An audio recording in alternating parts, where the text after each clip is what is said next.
जय शिव शंकर, जय माँ पार्वती। प्रिय भक्तगणों, भगवान भोलेनाथ और माँ पार्वती की कृपा सदा आप और आपके परिवारजनों पर बनी रहे।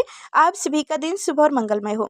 आज आप स्नान करेंगे प्रदोष व्रत कथा, भूम प्रदोष व्रत कथा यानी मंगल प्रदोष व्रत कथा।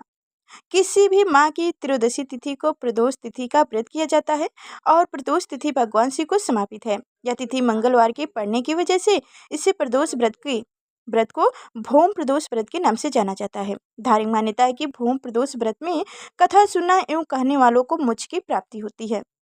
हर महीने के शुक्ल और कृष्ण पक्ष की त्रयोदशी तिथि को प्रदोष तिथि का व्रत किया जाता है। प्रदोष व्रत की तिथि जब मंगलवार को आती है तब उसे भूम प्रदोष व्रत के नाम से जाना जाता है। भौम प्रदोष व्रत में कथा सुनना एवं कहना बहुत ही फलदायी माना जाता है।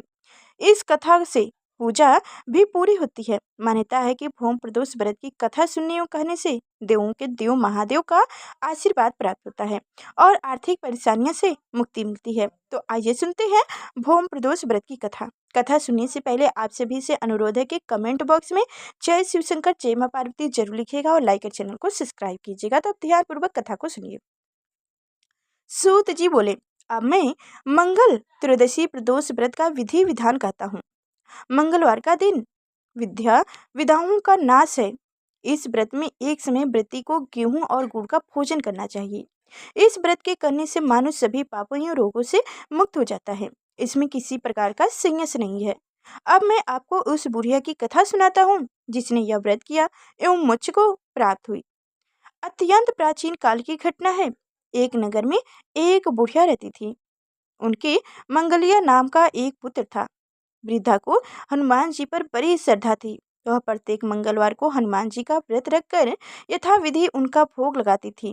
इसके अलावा मंगलवार को एक ना तो घर लिपती थी और ना ही मिट्टी खोदती थी।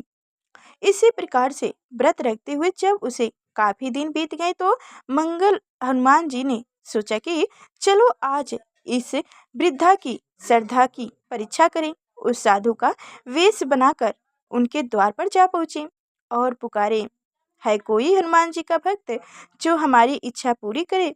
वृद्धा ने यह पुकार सुनते तो बाहर आई और, महाराजा क्या आज्ञा है। साधु वेश धरे हनुमान जी बोले कि मैं बहुत भूखा हूँ, भोजन कराओगी तो थोड़ी सी जमीन लीप दो। वृद्धा बड़ी दुविधा में पड़ गई। अंत्य में हाथ जोड़कर प्रार्थना की, हे महाराज, लिपने और मिट्टी खोदने के अतिरिक्त जो काम आप कहेंगे वह मैं करने को तैयार हूँ।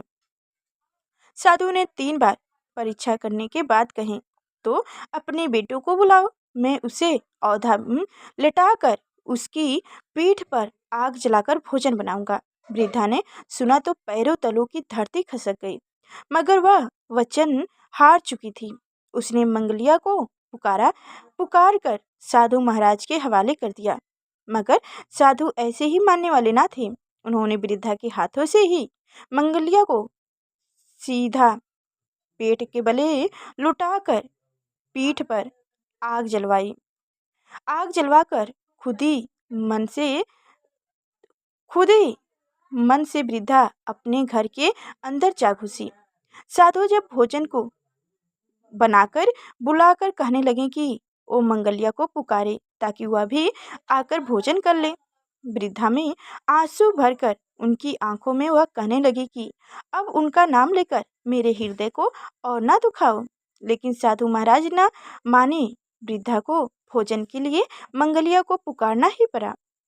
पुकारने की देर थी कि मंगलिया बाहर से हंसता हुआ घर में दौड़ आया। मंगलिया को जीता जागता देखकर वृद्धा को सुख आश्चर्य हुआ। वह साधु महाराज के चरणों में गिर पड़ी। साधु महाराज ने उसे अपने असली रूप में दर्शन दिए। हनुमान जी को अपने आंगन में देखकर वृद्धा को लगा कि जीवन सफल हो गया। बोलो भगवान भोलेनाथ की जय हो, हनुमान जी की जय हो, पार्वती मैया की जय हो। तो आप सभी को हमारी कथाएं कैसी लगी कमेंट बॉक्स में ज़रूर बताइएगा और लाइक के चैनल को सब्सक्राइब करना ना ही भूलिएगा। फिर अगले नेक्स्ट वीडियो मिलेंगे, तब तक के लिए स्वस्थ रहिए, मस्त रहिए। धन्यवाद।